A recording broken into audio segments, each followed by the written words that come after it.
La felicidad máxima que uno pueda imaginar, que no tiene nada que ver con el resto, es el nirvana, ¿me entiendes? Entonces, cuando tú le estás poniendo precio a eso, cuando tú estás negociando con eso, es imposible. Es decir, es una indecencia, es una inmoralidad. Es decir, entonces, claro, en este tipo de viajes se pueden producir experiencias muy desagradables y de hecho se producen, ¿no? De que, claro, se te pueden aparecer monstruos, no sé qué, demonios, no sé cuánto, o sea, no puede ser la cosa más desagradable y de hecho es muy normal que todas estas alucinaciones se tengan. Cuando veo todas estas, bueno, o leo alguna nota, algún artículo sobre lo que ha sucedido con este chico, a mí, yo lamento mucho lo que ha sucedido con él, porque yo tenía amistad con su abuelo. Lo de Frank Cuesta, sé que no lo sigues. No, pero no, es un personaje que no me cae excesivamente bien. Claro, al no tener la mente limpia, al no tener, bueno, pues esa aceptación ecuánime de lo que es la realidad, uno está lleno bueno, pues de ideas que son malas, ¿no?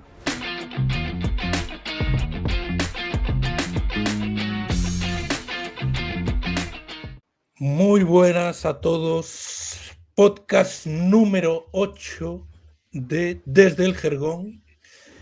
Y repite el que fue protagonista del primero.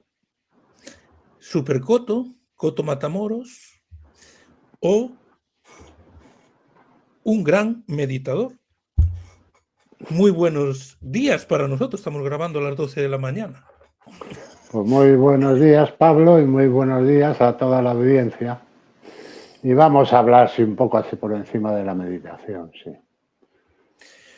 Una meditación que este hombre descubrió en un país de los muchos en los que ha estado.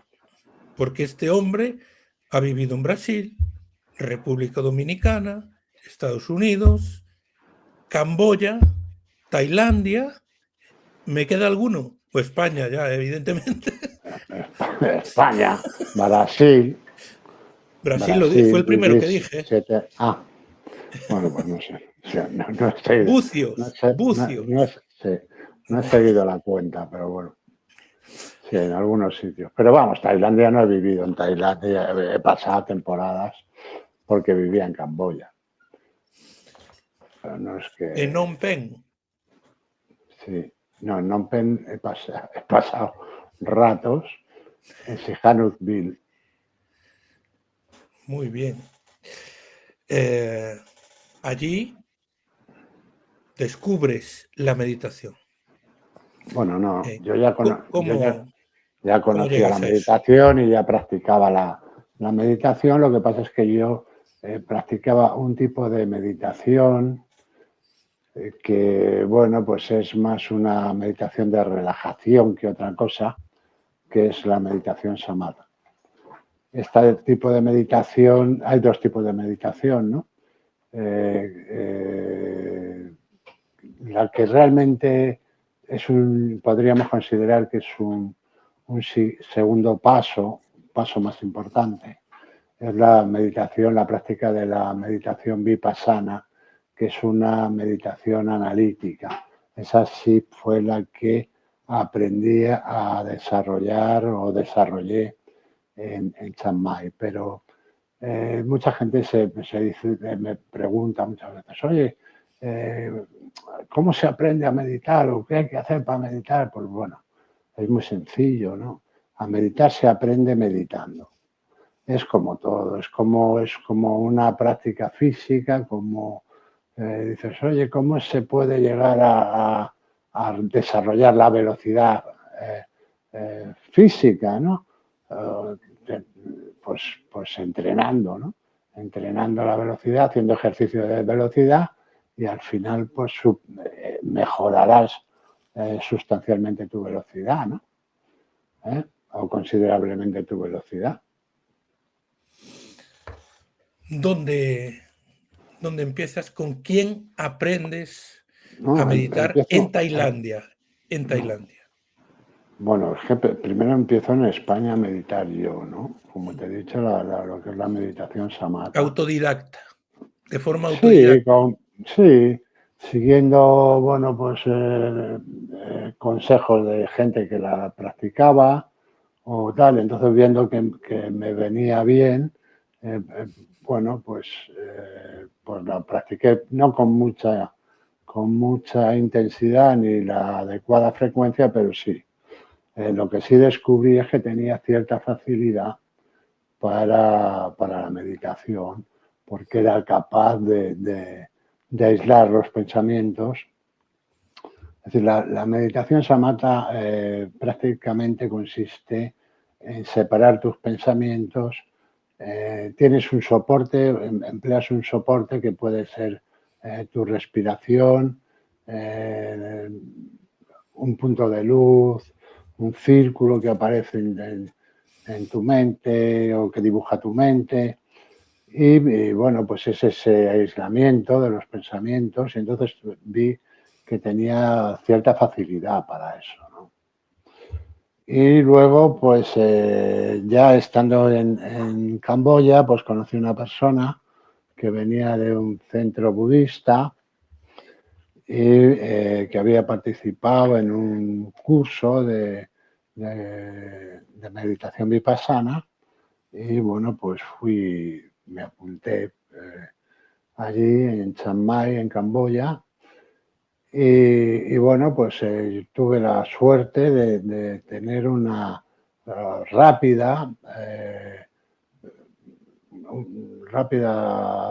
mi cuerpo aceptó con infinita rapidez, o con muchísima rapidez, no voy a decir infinita porque sí es infinita, ¿no? Esa rapidez, aprender a mirar en mi interior, ¿no? Que es en lo que podemos resumir ese tipo de meditación vipassana, que es el rechazo del entendimiento de las cosas tal y como te las cuentan, ¿no? Entonces, aprender a mirar todo sin ningún tipo de juicio ni prejuicio. ¿eh? Eso es fundamental. Ese es el primer paso. O sea, la meditación vipassana tiene 3 pasos, que es la observación, es la observación primero de tu cuerpo, ¿no? Aprender a observar tu cuerpo, luego aprender a observar tu mente y luego aprender a observar tu corazón, ¿no?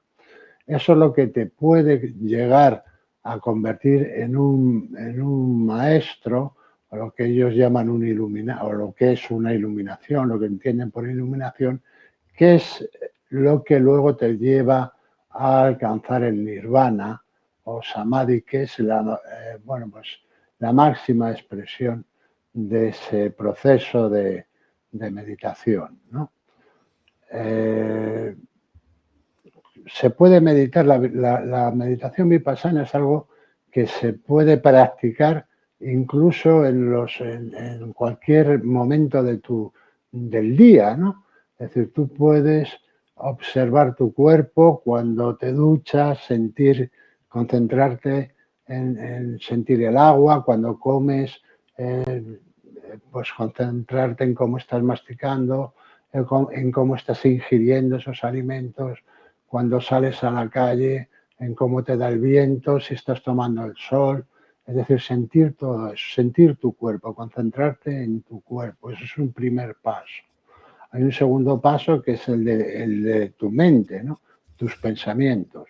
El aprender a pensar, el ser consciente de que estás pensando, de que el 90% o el 80 y tantos por ciento de los pensamientos que te vienen son negativos.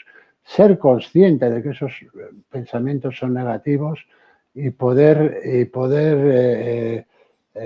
soltarlos, es decir, rechazarlos. Es decir, entonces verte como un espejo, simplemente, ¿no? Donde te miras como un espejo, donde se refleja la realidad que no tiene ese componente negativo que son esos pensamientos que te golpean permanentemente. Es decir, si la gente analiza sus pensamientos, verá que son negativos en la inmensa mayoría, ¿no?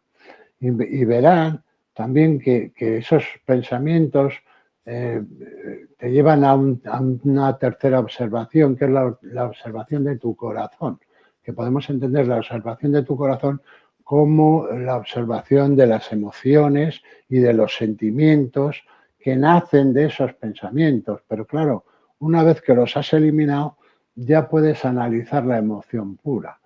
Es decir, es un estado de analítico, ¿no? De una mente analítica que expulsa la basura que le están echando y se queda con la sabiduría, ¿no? Y esto se puede hacer cuando uno está, yo qué sé, pues sentado o haciendo cualquier actividad que no requiera un tipo de concentración, bueno, pues como puede ser la laboral, ¿no? Que te está, bueno, ya sea física o intelectual, que requiere que tu concentración esté en otro lado. Pero durante todos esos momentos, es decir, que tú te trasladas en el coche de tu casa al trabajo, del trabajo a tu casa, pues eso es un momento, si tienes un momento en el que, bueno, pues afortunadamente no tienes a nadie que te distraiga cuando estás en tu casa, pues empiezas a ser consciente de todo esto que te digo y es un modo de meditación. Es decir, que la gente desde ahí puede desarrollar o ejercitar una preparación absolutamente definitiva. Cuando yo estaba en el centro este de Tailandia, me ponían a barrer un patio que, bueno, pues que estaba rodeado de árboles, entonces pues caían, cuando venía el viento caían las hojas. Y yo estaba allí pues barriendo y lo que ellos me pedían es que me concentrara exactamente en lo que estaba haciendo, ¿no? Que me concentrara en barrer, que sintiera que estaba barriendo. Cuando salía a pasear por el bosque, por un pequeño bosque que había alrededor, lo que me pedían era concentración, ¿no? Concentración en mi cuerpo, en lo que sentía mi cuerpo. Ese es el primer paso para la meditación vipassana. El ser consciente de todo lo que uno siente, de ser consciente de lo que siente tu cuerpo, de lo que siente tu mente y de lo que siente tu corazón, ¿no? Esto es muy sencillo, digo porque es relativamente sencillo para esa gente que encuentre en principio una gran barrera en poder aislar su mente y ponerse a meditar. Bueno, pues esto es un paso previo que facilita sobremanera el poder llegar luego al nivel necesario de concentración para poder llevar a cabo pues un tipo de ejercicio, porque la meditación es un ejercicio, llevar a cabo un tipo de ejercicio analítico y que limpie tu cerebro y que te llene de conocimiento, porque la meditación vipassana prácticamente es una aceptación ecuánime de la realidad, de las cosas como son. Solo, ¿qué tipos de meditación hay? ¿Y las has practicado Digo, todas? no, ¿Todos te los digo que tipos? solo hay dos tipos. O sea, hay un tipo básico que es Samatha, que es el que te digo, y luego en el siglo IV antes de Cristo, quinto, cuarto, porque tampoco se sabe con absoluta seguridad, Siddhartha Gautama desarrolló, el Buda desarrolló la meditación vipassana, ¿no? Esos son los dos tipos de meditación que realmente existen. Luego, pues se han generado muchos tipos de meditación. El yoga, por ejemplo, que utiliza un tipo de meditación, pero es más, el tipo de meditación que se utiliza en yoga es la meditación samatha, ¿no? Básicamente. Y luego el mindfulness o como es el mindfulness que es Mindfulness. mindfulness, Sí. que para lo que sirve, bueno, que es una meditación desarrollada desde la New Age, que ahora está muy de moda, y que básicamente lo que se ha comprobado es que es una buena meditación para los enfermos de depresión. O sea que es lo que realmente tiene una función satisfactoria, ¿no? Que, bueno, aligera la depresión o limita los daños de la depresión, ¿no? Pero bueno, hay que tener mucho cuidado con todas estas modas y estas mierdas, porque no dejan de ser negocios, ¿no? Es decir, que es lo mismo que cuando un tío dice, no, te vende cursos para hacer viajes astrales, ¿no? O para alcanzar el nirvana. Es decir, no, si solo hay una forma de alcanzar el nirvana, que es la que te acabo de explicar, de llegar a un punto de desarrollo de la meditación vipassana y tú vas a entrar en el nirvana, en esa quinta dimensión que le llaman, que no sé por qué le llaman quinta y no le llaman cuarta, ¿eh? Claro, pero bueno, para entrar en esa dimensión de una forma que no sea forzada, ¿no? Es decir, que entres de forma natural, porque eso es un proceso que se produce de forma natural. Bien es cierto que hay que desearlo, ¿no? Pero claro, tienes que cumplir antes unos mínimos. Siempre has sido muy crítico con aquellos que han tratado de hacer negocio con este tipo de Claro. cosas relacionadas con la espiritualidad. Sí, es que es absolutamente indecente, ¿no? Es decir, es que esto no admite comercio ninguno, ¿no? Esto es un bien que está, y además esto, claro, es lo primero que uno aprende meditando, ¿no? Es decir, a lo que aprende uno meditando es a ser feliz. Es a ser feliz, ¿por qué? Porque la meditación a lo que te lleva es a soltar todos esos apegos que uno pueda tener, que son lastres, ¿no? Entonces, cuando te das cuenta de que todos esos sentimientos que tienes de ira, negativos, de odio, de no sé qué, de no sé cuánto, todo eso lo tienes que soltar.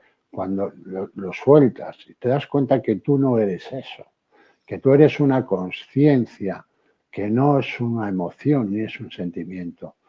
Tú eres la conciencia que realmente presencia todo, esas emociones.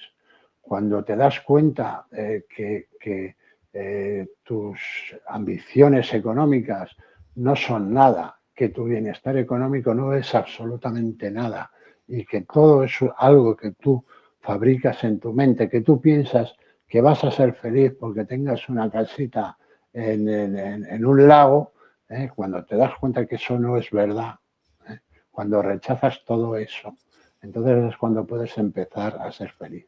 Mientras tanto es imposible, ¿no? No sé si me he perdido, no sé de qué me estabas. Sí. Del negocio, que nunca te gustó que se hiciera Bueno, negocio, claro, esto no, ese tipo de cosas. claro, con estas cosas, con decirle a alguien, oye, mira, la felicidad máxima que uno pueda imaginar, que no tiene nada que ver con el resto, es el nirvana, ¿me entiendes? Entonces, cuando tú le estás poniendo precio a eso, cuando tú estás negociando con eso, es imposible. Es decir, es una indecencia, es una inmoralidad. Y además, eh, eh, quien pague por adquirir ese tipo de conocimiento no lo va a alcanzar nunca.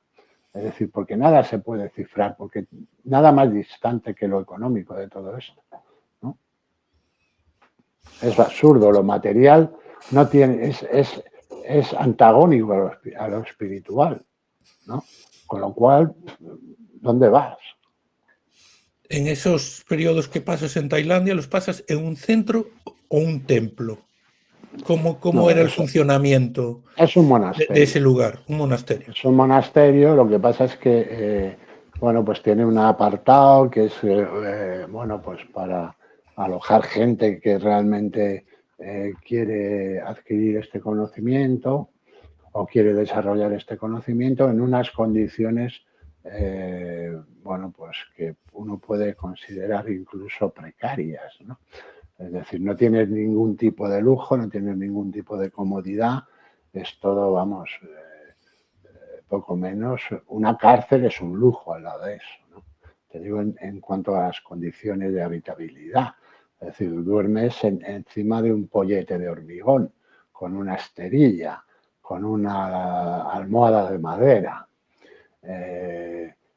Tienes que salir descalzo a caminar por el bosque, lo cual es, para un tipo de mi peso es bastante incómodo, ¿no? Es decir, que esa forma de sentir tu cuerpo en gente que pese más de 90 kilos o 90 kilos, se hace jodido. Pero bueno, la comida, imagínate, ¿no? Es nada, adelgazas, pero vamos, te pones hecho un pincel. Pero bueno, son condiciones idóneas para esto, ¿no? Porque abandonas, pues en definitiva es el abandono de la comodidad, el abandono corporal, incluso a la forma de educar con una madera, con agua fría, pues bueno, pues abandonas cualquier comodidad, pero aprendes a sentir el bienestar del chorro de la manguera, ¿no? Y al concentrarte en el bienestar que produce en tu cuerpo el chorro del agua, ¿no? Entonces, bueno, pues esto bueno, es una forma que te acelera, ¿no? En ese tipo de conocimiento, ¿no? ¿Cuándo se produce tu primer viaje astral? Mi primer viaje astral, mi primera experiencia fuera del cuerpo, se produce allí precisamente, en aquel centro, porque cuando yo acabo ese curso de inmersión total, ¿no? De meditación vipassana, pues ellos me dicen que les gustaría que continuara allí por un tiempo. Yo realmente me quedé desconcertado porque, para empezar, tenía la idea de que yo no había hecho las cosas muy allá, ¿no? O muy bien, ¿no? Porque bueno, pues yo tenía exclamaciones que estaban, bueno, ahí haces como una especie de silencio obligado, obligatorio, ¿no? Entonces yo cuando me pisaba una piña, pues me cagaba en la puta, o cuando el viento me llevaba las hojas que estaba barriendo, pues entraba en cólera, es decir, tenía explosiones iracundas, ¿no? Entonces, pues yo pensé que estaban hasta los cojones de mí y que se iban a alegrar mucho de que hubiera llegado a fin de curso, ¿no? Y para mi sorpresa, pues me dijeron que estarían encantados de que me quedara allí, ¿no? Bueno, pues no, como no tenía nada que hacer, pues me quedé. Dije, bueno, pues ya aprovecho y remato y acabo de adelgazar, ¿no? Aquí estoy. Sí, así fue. Y me quedé y después de 20 días o así, pues estando tumbado y estando meditando, eh, pues tuve una salida, tuve la primera salida del cuerpo. Me quedé muy desconcertado porque, claro, yo no sabía que eso se podía producir. Había escuchado, lógicamente, alguna experiencia, pero pensaba que era fantasías. Sabía de gente que había experimentado con LSD y había tenido ese tipo de experiencias, con ayahuasca, en fin, por supuesto que lo sabía, pero pensé que eso de forma natural no se podía producir. Y efectivamente, pues una vez de que fui consciente, porque lo primero que pensé es estos hijos putas me han drogado porque yo había tenido experiencias con ayahuasca. Pero luego, claro, dándome cuenta que entraba y salía como yo quería, que la experiencia se acababa cuando yo quería que se acabara, que despegaba con una facilidad asombrosa, bueno, pues aparte de comentarlo por la mañana, pues me di cuenta que sí, que que se había producido, porque además me quedé muy desconcertado porque, bueno, una cosa es un viaje con ayahuasca y otra cosa es una experiencia de nirvana de forma absolutamente natural, ¿no? Es incomparable, ¿no? Lo digo porque la gente con ayahuasca o con LSD-25 pues puede salir al espacio, pero no es ni parecido, ¿no? Tú eres Y muy contrario a que se tengan ese tipo de experiencias a través de las drogas. claro, me parecen peligrosas, esto de entrada, ¿no? Y después, claro, al no tener la mente limpia, al no tener, bueno, pues esa aceptación ecuánime de lo que es la realidad, uno está lleno bueno, pues de ideas que son malas, ¿no? Es decir, entonces, claro, en este tipo de viajes se pueden producir experiencias muy desagradables y de hecho se producen, ¿no? Aparte de que físicamente ya son malas porque, bueno, pues llegan a defecarse encima, a orinarse, a no sé qué, a todo este tipo de guarrerías, ¿no? Pues tiene un tiempo que uno no controla. Es decir, tiene el efecto que dura la droga, que son 4 horas, y claro, no es aconsejable, aparte de que, claro, se te pueden aparecer monstruos, no sé qué, demonios, no sé cuánto, o sea, no puede ser la cosa más desagradable y de hecho es muy normal que todas estas alucinaciones se tengan. Entonces no se trata de tener una alucinación, se trata de que de forma natural tu cuerpo genere dimetiltriptamina, que eso es lo que hace que tengas acceso a esa puerta de conocimiento, que es una experiencia fuera del cuerpo, un viaje astral, o el nirvana, o el samadhi, o como cada uno lo quiera llamar, ¿no? Que es algo que realmente se ha producido en la historia de la humanidad, pues prácticamente en todas, o sin prácticamente en todas las culturas, ¿no? O sea que no es algo que sea tan raro, ni mucho menos. Lo que yo pensé en principio es que todo el mundo podría tener acceso a esto, ¿no?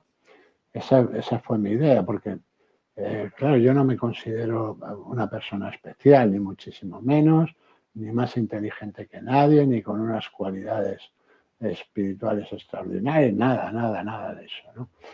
Pero luego con el tiempo me di cuenta que no, es decir, que hay unos mínimos y unos requisitos que uno tiene que cumplir para poder llegar a esta experiencia, ¿no?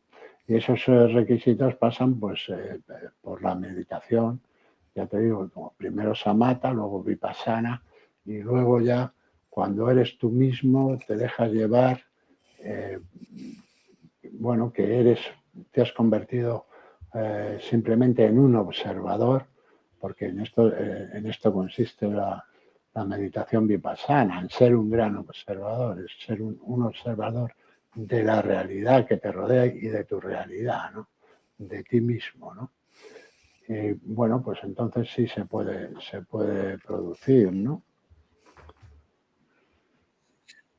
¿Qué se siente, qué se percibe en un viaje astral? Bueno, un viaje astral es un viaje de conocimiento.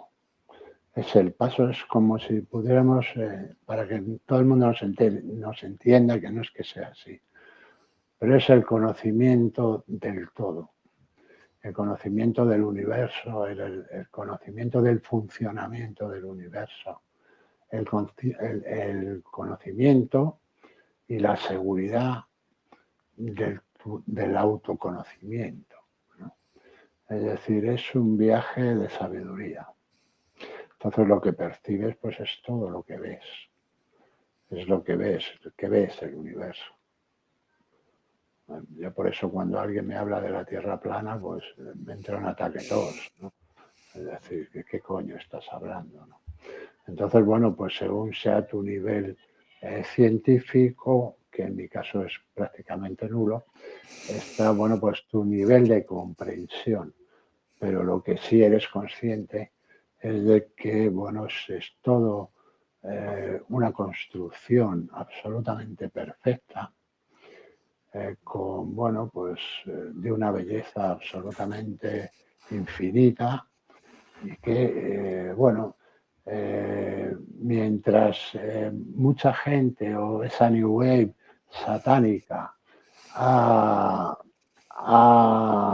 difundido los beneficios de de la meditación como algo que te aleja de Dios, porque para ellos hay que negar la obra, la mano de Dios, que esto es fruto de una casualidad, pues te das cuenta que es todo lo contrario, ¿no? Es la certificación, la seguridad de que esto es una obra matemática absolutamente descomunal, y que, bueno, pues en cierta forma solo la gratitud que sientes ya te acerca a Dios, ¿no? Porque lo primero que sientes cuando tienes una experiencia de este tipo es una gratitud extraordinaria que consideras que va a ser infinita y eterna al Creador que te ha dado o que te ha dado esta oportunidad de conocimiento, ¿no? Tú te dedicaste después a difundir tus conocimientos Sí, por el mundo. sí, sí. Bueno, cuando salí de allí lo que me dijeron es que más o menos que me considerara un bodhisattva.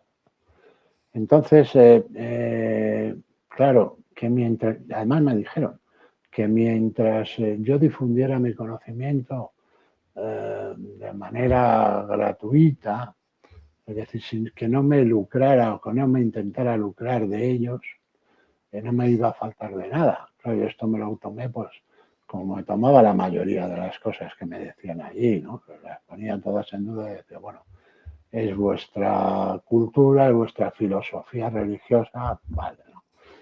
Pero no le di, pero ni me hizo gracia, ¿no? Y no salí de allí con esa certeza, ni muchísimo menos. Pero luego, tal y como se fueron desarrollando los acontecimientos, pues me di cuenta que era cierto. Y durante 17 años, pues estuve por ahí dando bandazos sin que me faltara absolutamente de nada, ¿no? Pero cuando digo de nada, es de nada. Todo aquello que yo, bueno, pues necesitaba, pues se me iba poniendo a huevo, ¿no? Y se me iba. Con lo cual, pues tuve que aceptar que tenían razón, ¿eh? Que cuando uno de forma altruista, bueno, pues ofrece una ayuda, porque, bueno, este conocimiento es una forma de ayuda a los demás, la vida realmente te lo devuelve, ¿no? Y este fue mi caso, ¿no? Pero hasta con cosas materiales, es decir, que bueno, pues oye, que si necesitaba una cosa, una bicicleta, pues me brindaban una bicicleta, ¿no? Es decir, cosas o un chalet en un sitio cojonudo, pues allí estaba, ¿no? Y me surgía solo, ¿no? Con lo cual, pues sí aprendí esa lección, ¿no? Es decir, yo entiendo que nos agobiamos cuando no tenemos dinero, que la vida requiere tal, pero he aprendido a que todo eso va surgiendo de una forma, bueno, pues yo diría natural, ¿no? Que si uno no se obsesiona con lo que considere una carencia o una necesidad en un momento determinado, la vida te lo sirve, te lo pone en bandeja. ¿En qué consistían Bueno, esas formaciones? una prueba es usted que me ha subido el sueldo. ¿Eh? ¿En qué consistían esas formaciones que usted daba? Las que daba, no, pues en conferencias, en cursos, o talleres, que mucha gente, para que nos entienda todo el mundo, Pues talleres sobre, precisamente, sobre este tipo de meditación y talleres sobre la felicidad, ¿no? Sobre cómo podemos alcanzar la felicidad, ¿no? Entonces, bueno, pues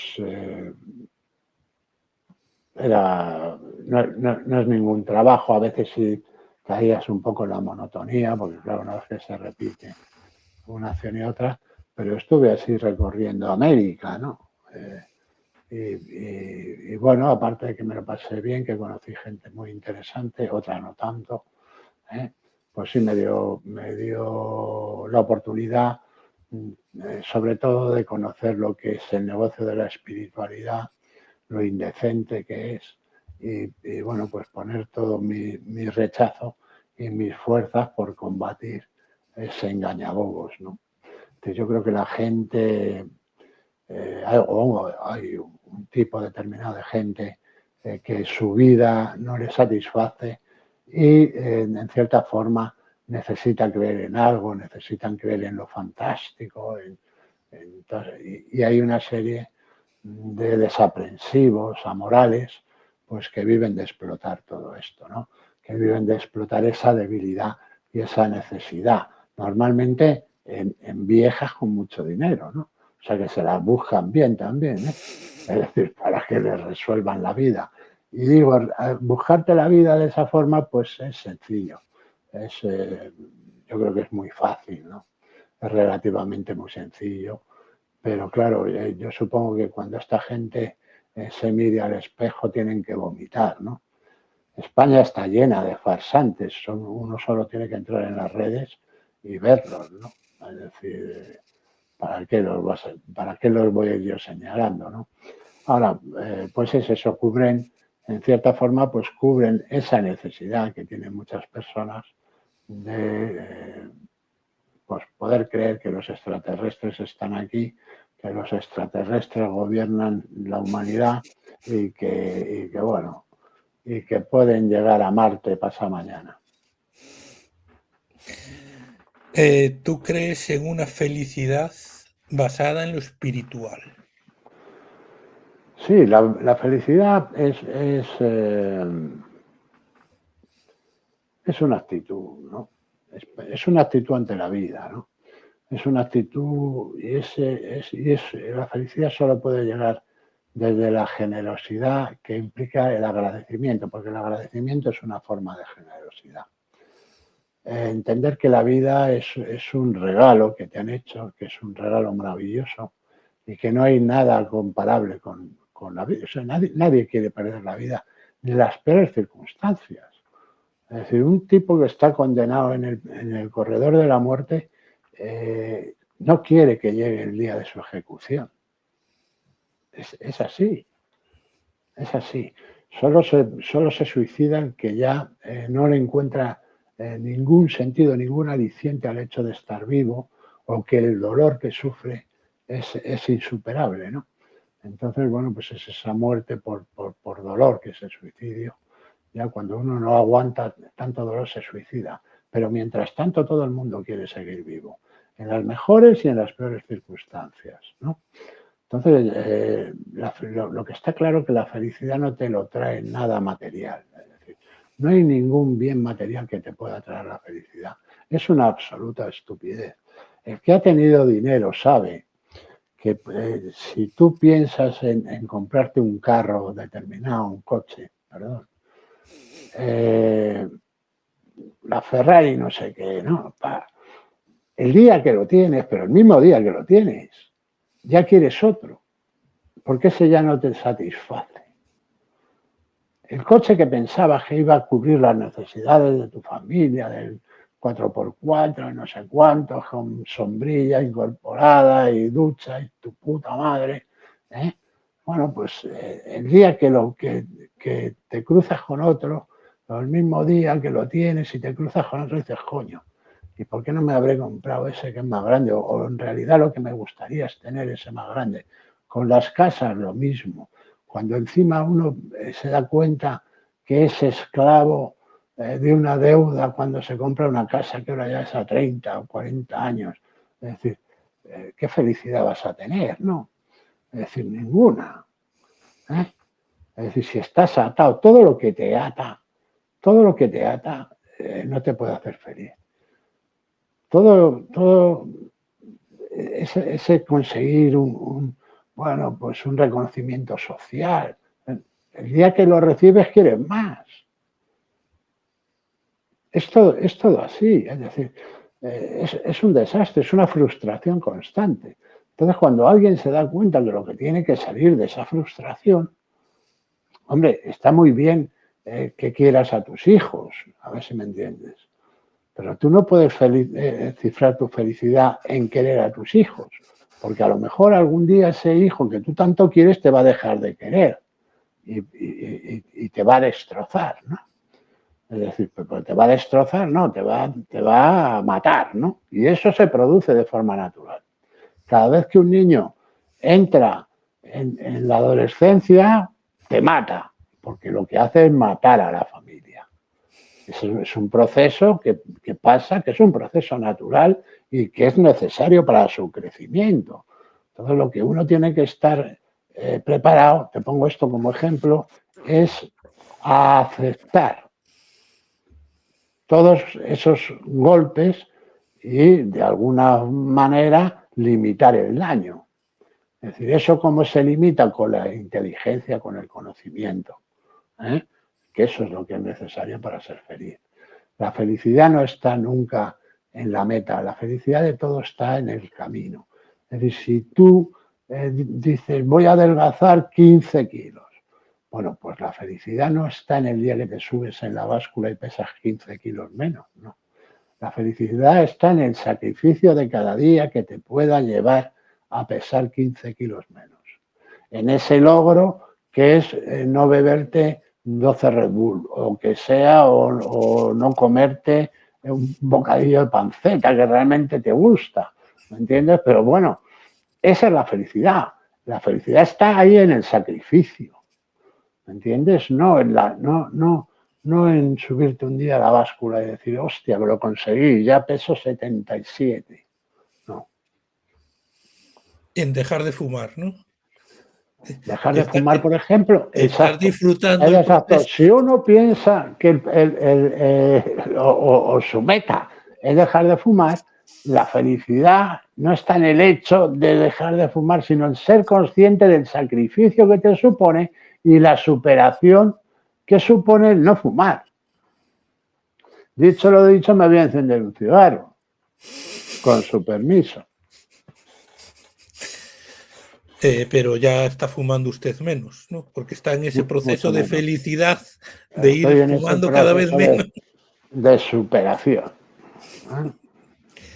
Entonces, la felicidad, has dejado claro que no está Ni en en los bienes querer tener materiales. la vida de Llados, por ejemplo. Claro, es que eso es un infeliz, ¿no? Bueno, de hecho, él es un estafador, con lo cual siendo un estafador uno no puede ser feliz, pero claro, menos felices son los tontos a los que ha estafado. Si la felicidad, ¿qué va a ser? ¿Follarte una tía porque tienes mucho dinero? ¿Eso es la felicidad? ¿Qué felicidad va a ser esa?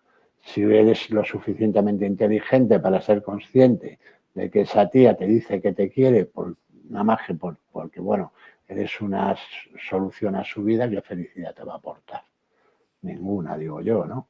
Es decir, si tú eres consciente que tienes un ojo en la frente y de repente te dicen que se ha enamorado de ti la mejor Pamela Anderson de todos los tiempos, pues o eres tonto, no tienes otra opción. Elige. ¿Es feliz Coto Matamoros a día de hoy?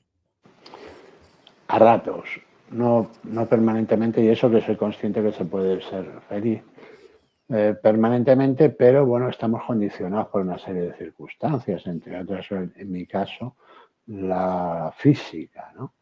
Es decir, que bueno, pues he tenido unos problemas de salud, es un milagro que yo esté vivo, es decir, pero un milagro, o sea, la gente que me escuche dirá, mira el fantasma este, ya te digo que es un milagro.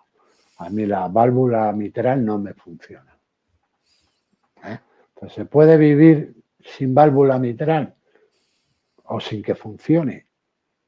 Pues no, te dirá cualquier médico. Bueno, pues yo aquí estoy. Con lo cual, bueno, pues todo eso, quieras que no, bueno, pues te condiciona, a mí me condiciona físicamente. Yo soy un hombre que ha sido muy activo físicamente toda su vida, que me ha gustado mucho hacer deporte, que me ha gustado mucho tal, y ahora pues no puedo, ¿no? Entonces, pues quieras que no, eso es un peso, pero bueno, eso se limita y luego, pues, el mundo que te rodea también tiene su influencia. Es decir, estar rodeado de tontos, ser consciente que estás rodeado de idiotas permanentemente, los conflictos que hay en nuestro mundo, el manejo que se hace de la ciudadanía, quieras que no, pues también te influyen, ¿no? Aunque tú no te dejes manejar, no te dejes manipular, pero cuando ves todo lo que te rodea dices, coño, es decir, no te encuentras a gusto. Esas son cosas que limitan la felicidad de uno, pero en líneas generales sí que soy feliz y además soy consciente de haber sido feliz desde hace muy poco, lo que es en mi vida, bueno, muy poco, pues desde hace unos 23 o 24 años. ¿Qué cambió para que empezases a ser feliz hace 23, Pues 24 años? en darme cuenta que nada material me hacía feliz.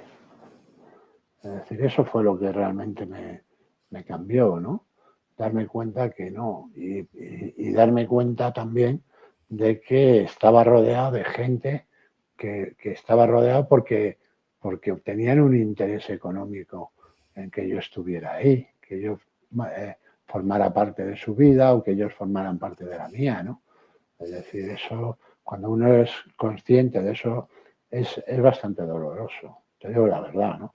Ahora, también es curativo, ¿no? Es decir, porque es lo que te hace romper con todo y alejarte de ese modo de vida que en realidad, pues eso, a lo que me llevaba era la infelicidad, ¿no? Es curioso porque mucha gente encuentra en la unidad familiar o en los vínculos familiares la felicidad. Bueno, esos Que la son los... familia esté unida, Sí, la felicidad. Sin sí, embargo, tú consideras que los vínculos de sangre no sí, significan nada. no significan absolutamente nada, ¿no?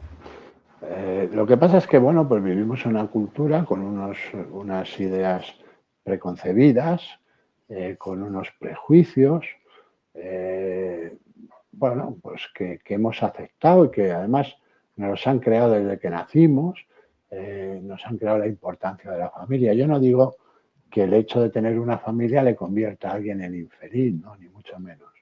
Es decir, el hecho de que tú tienes una familia cojonuda, pues será una razón más para ser feliz o es algo que te empuja necesariamente a la felicidad. Si tú estás rodeado de gente que te quiere y de gente a la que tú quieres, pues oye, miel sobre hojuelas. Ahora, yo esa imposición de la familia, esa imposición de la autoridad paterna, esa imposición de que hay que querer que a los hijos se les quiere, o qué tal, yo en mi caso pues he visto, he comprobado que era mentira, es decir, que eso no era cierto, que a mí mi padre no es que solo no es que no me quisiera, sino que lo que quería es que desapareciera de su vista, cosa que, oye, que le aplaudo, gusto que le aplaudo, pero es así, es una realidad. Entonces, bueno, pues lo mismo me ha pasado con hermanos míos que a los que les he dado todo en la vida y bueno, han acabado traicionándome, y no solo traicionándome, sino cultivándome un odio verbal, ¿no? Es decir, que yo diría casi inhumano, ¿no? Pero bueno, eso forma parte de la vida, forma parte de tus enseñanzas, es conocimiento, y en el fondo, bueno, pues al final les agradeces a todos que hayan sido como han sido porque te han hecho crecer, ¿no? Culturalmente, ¿qué país te ha cautivado más? Desde el punto de vista cultural, de su Desde el punto comprensión de de cómo se vista, tiene que vivir en sí, sociedad. cultural Brasil, sin ningún lugar a dudas. Es decir, yo creo que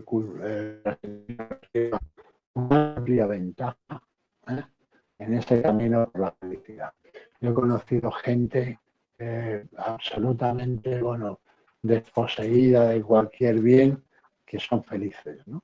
Y gente que los ha tenido y que ha renunciado a ellos por ser feliz, ¿no?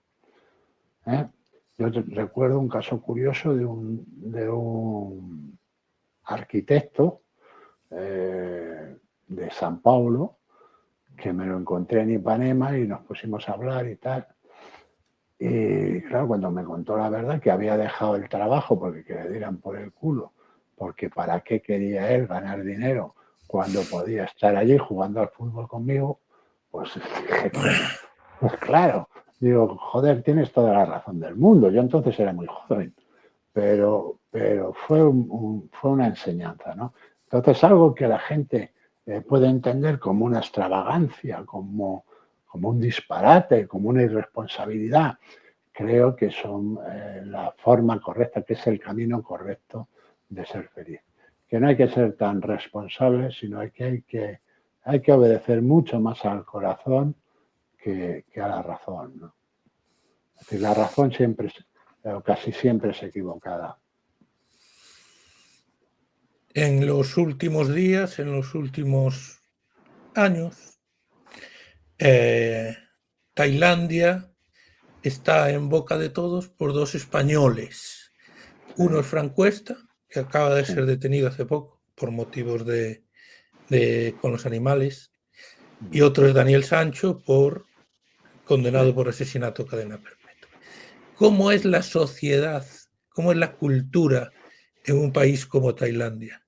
Hay gente aquí en España que piensa que llegas allí, pagas y te quitan una cadena perpetua. Bueno, No a me ver, refiero ya a la familia, sino a gente de la calle. Tontos ha habido siempre y seguirá habiendo porque son inmensa mayoría, ¿no? La justicia en Tailandia es bastante severa. Es decir, con todo, no solo con un asesinato, que es cadena perpetua y además se cumple cadena perpetua, sino que, bueno, pues yo qué sé, con posesión de drogas o consumo de sustancias estupefacientes, o tiene penas que, bueno, son terribles si lo comparamos con Occidente, ¿no? Lo que pasa, Tailandia es una sociedad que yo diría primitiva en cuanto a la aceptación de la autoridad. Hasta hace poco para ellos, pues como con los japoneses, ¿no? Poco menos que el rey o el emperador era Dios. El rey de Tailandia y la familia real en Tailandia son intocables, ¿no? Lo que pasa es que, claro, es una sociedad que se ha visto invadida por el turismo, ¿no? Y ahí se ha producido un choque absolutamente brutal. Hay ciudades como una ciudad como Bangkok, por ejemplo, donde el contraste es tremendo, ¿no? Entre lo que es el tailandés medio y el turista medio que va allí, ¿no? Es decir, es una sociedad muy rígida, muy poco permisiva, donde, por ejemplo, sin ser absolutamente nada permisiva, pues la prostitución, por ejemplo, pues es algo que se ha aceptado o que se ha acabado aceptando socialmente, ¿no? Es un país que además hay que distinguir entre lo que es la Tailandia urbana y lo que es la Tailandia rural o interior, donde, bueno, pues todavía está un poco menos que en el siglo XIX. Es decir, las drogas, por ejemplo, en Tailandia están perseguidísimas, pero sin embargo en el interior se permite que los campesinos fumen opio, ¿no? Es decir, de hecho, bueno, pues está plagado, cualquier pueblecito tiene su fumadero de opio, ¿no? Es una cosa acojonante, que además es como una cabaña de madera con una tabla por en medio donde la gente se sienta como los pajaritos y te van pasando la pipa de uno a otro, ¿no? Es decir, que tienen esa cultura, bueno, pues que mantienen, ¿no? Dentro del interior, pues, entre otras cosas, porque toda esa gente sería incapaz de aceptar qué es lo que está, ese cambio tan profundo que ha acontecido en la Tailandia turística y en la Tailandia urbana, ¿no? Por eso es una sociedad absolutamente chocante, o es un país absolutamente chocante, con una belleza absolutamente extraordinaria también, y con el sufrimiento, pues de esas clases que están absolutamente desheredadas, ¿no? Y donde poco menos que la esclavitud sigue existiendo, ¿no? Agricultores, labradores que son absolutos esclavos, que incluso llegan que esto también está permitido, sorprendentemente, pues a comerciar con sus hijas, a venderlas por $1000, vender su hija para que alguien, pues la convierta en una posesión suya, ¿no? Es decir, un comercio de esclavos, pues que es así, ¿no? Entonces, dentro de esa sociedad, pues ya te digo que es fácil encontrar gente, para que nos entienda todo el mundo, que no tiene corazón, que no lo tiene en absoluto, ¿no? Y bueno, pues quizá este tipo de personas son las que son más duras a la hora de juzgar a los demás, porque choca, ¿no? Choca que esa dureza que tiene la gente del campo, sobre todo, en juzgar a los demás, ¿no? Ya lo decía Baudelaire, que el callo que tenían en las manos la gente del campo era el mismo que tenían en el corazón. Y eso lo ves en Tailandia y lo ves en muchísimas sociedades de este mundo, ¿no? Es un país que, claro, para ir de turismo, oye, jiji, jaja, qué bien, qué bonito esto y tal, pero cuando te adentras en su interior, cuando estudias, es una sociedad absolutamente clasista, cuando estudias su funcionamiento, sientes cierto rechazo, bueno, cierto no, sientes un gran rechazo. ¿Cuál es su trato hacia los extranjeros? Pues el trato a los extranjeros ha sido absolutamente permisivo, al punto de que aquello era un destino turístico sexual ideal para los pederastas. Y esto fue hasta el año 2000 más o menos, o 2005, 2006, por ahí debía ser, cuando se recrudecieron las leyes o las pusieron o empezaron a aplicarlas en serio, ¿no? Entonces, claro, el extranjero, el turismo fue una fuente de ingresos absolutamente vital para ese país, y entonces le aceptaron todo y aceptaron esa degeneración, lo cual, claro, es absolutamente repugnante, ¿no? Te dibuja lo que es la sociedad, por eso te digo, es que es gente que coño. Es decir, admitir eso, esa bestialidad, ese crimen, pues es absolutamente repugnante, ¿no? Y eso dibujaba a la inmensa mayoría de esa sociedad, lo mismo que asumieron la prostitución como una forma comercial, ¿no? de ganarse la vida. Todo eso, lo de los menores se depuró. Afortunadamente eso ya allí no puede ser, y además está perseguido y condenado. Y bueno, pues la visión que tienen ellos del extranjero es, pues como en la mayoría de esos países, pues es el de la fuente de ingresos, ¿no? Pues lo mismo que fue para los vietnamitas la llegada de los franceses primero, de los americanos después, pues una forma de ganarse la vida. Por eso, de ahí la prostitución. Y luego, bueno, pues que claro, es una fuente de ingresos importantísima, que ha hecho pues que se desarrolle el sector turístico, bueno, todo lo que son servicios, ¿no?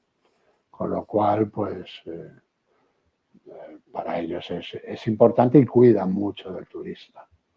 Es decir, cuidan del turista porque claro, está ahí para darles dinero. Y luego, bueno, pues en cosas cotidianas como la relación con la policía, pues también, como en todos estos países, están locos por ganarse $3, ¿no? Entonces son capaces de amenazarte con quitarte el coche, detenerte el coche y bueno, le das un par de dólares y te escoltan, ¿no?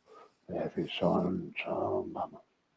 Pero bueno, eso yo estoy acostumbrado a verlo en todos los países de Latinoamérica o Hispanoamérica, bueno, Latinoamérica en concreto, porque Brasil también está incluido, que es el trato de la policía con el extranjero o con el turista. Allí criticar al rey no se No, puede. no, allí ni se les ocurre, no se les pasa ni por la imaginación, ¿no? Y no solo al rey, sino a nadie que pertenezca a la familia real. Es decir, vamos, te vas a la cárcel. Es así. ¿Dónde estarías tú ahora? Si esto fuese Ahora, si Tailandia. estuviera, estaría Si en la esto playa. fuese Estaría en la playa, estaría en alguna playa. No, digo, después de hablar del rey, ¿cómo has hablado? No, voy. Joder. Estaría con Sancho. Estaría con ¿Cre Sancho. ¿Eh? ¿Crees que es una buena estrategia de defensa en ese caso criticar a la policía? ¿O No, echarle es la la culpa a peor. la... Es la No, peor. es la peor. Yo cuando, cuando veo todas estas, bueno, o leo alguna nota, algún artículo sobre lo que ha sucedido con este chico, a mí, yo lamento mucho lo que ha sucedido con él, porque yo tenía amistad con su abuelo. Sancho Gracia. Entonces, sí, sí. Era un tío fenomenal, era una persona extraordinaria. Y entonces, pues por ahí me da rabia, ¿no? Me da mucha rabia que este chico haya acabado así, ¿no? Pero claro, es una consecuencia de lo que era su vida, ¿no? De un disparate, ¿no? Entonces, no me gusta nada esa frase de, bueno, pues se lo tiene bien merecido, pues él se lo ha buscado. Bueno, él se lo ha buscado o él no se lo ha buscado, yo no lo sé, no le puedo juzgar, porque yo no sé cuál es su vida, ni cuáles son sus sentimientos, ni cuáles son sus emociones, ni cuáles eran los del asesinado, ni qué relación en realidad existía, no lo sé, ¿no? Entonces, como no lo sé, no me atrevo a juzgar, pero ya te digo que bueno, estoy absolutamente convencido de que este episodio hubiera llevado a su abuelo a la tumba, ¿no? Porque su abuelo era uno de esos amantes de su familia, ¿no? Con lo cual le hubiera destrozado. ¿Hay alguna posibilidad, le decías antes, de la rigidez de la justicia, de que se pueda comprar un juicio en Tailandia? No lo sé, no sé. Yo supongo que las grandes organizaciones, los grandes cárteles de la droga y todo esto sí lo hacen, ¿no? Pero yo no tengo pruebas, con lo cual no puedo decir si compran jueces o no compran, pero desde luego todos estos casos que saltan se hacen públicos y tal, pues ya se convierten en imposibles. Es decir, cuando algo tiene la difusión, tanto dentro como fuera, como ha tenido el caso de este muchacho, eso ya no tiene solución judicial posible. En Bueno, Tailandia. en Es decir, Tailandia. si hubiera acontecido en Argentina o en Brasil, ya te digo yo que siempre habría posibilidades. Y lo de Frank Cuesta, sé que no lo sigues. No, pero no es un personaje que no me cae excesivamente bien. ¿Eh? Es decir, yo creo que todo aquel que espectaculariza su vida, que la muestra de forma obscena, que tal, para mí se pierde todo interés. Es decir, aquello que sucedió con su exmujer, ¿no? Eh, esa publicidad innecesaria que le dio, eh, porque la mujer no ha salido ni un día antes ni un día después de lo que hubiera salido. Pues todo eso fue negativo, aunque él, bueno, pues le buscara ese foco del que parece que es esclavo, que no se quiere apartar, porque, bueno, pues te cuenta lo que dicen los hijos, lo que no dicen, los hijos ya cuentan también lo que sienten, lo que no sienten, nos ha contado con quién se acostaba su exmujer, con quién deja de acostarse, en fin, un desastre, ¿no? Y luego, bueno, pues el quererlo envolver todo de ese cariño permanente por todos, después de tirarse los trastos a la cabeza, después, es decir, de hacer el ridículo permanente, ¿no? Es decir, yo creo que no, que en la vida hay que tener unos límites estéticos, que vienen condicionados por la ética. Bueno, pues damos por finalizado aquí este podcast de Desde el Jergón con Coto Matamoros, meditando en Tailandia. Meditando que es gerundio. Pues nada, un placer y un abrazo cósmico a todos y ya saben, a aprender a meditar se llega meditando. Aquí queda la reflexión final de Super Coto. Un fuerte abrazo. Abrazo Un cósmico. abrazo cósmico.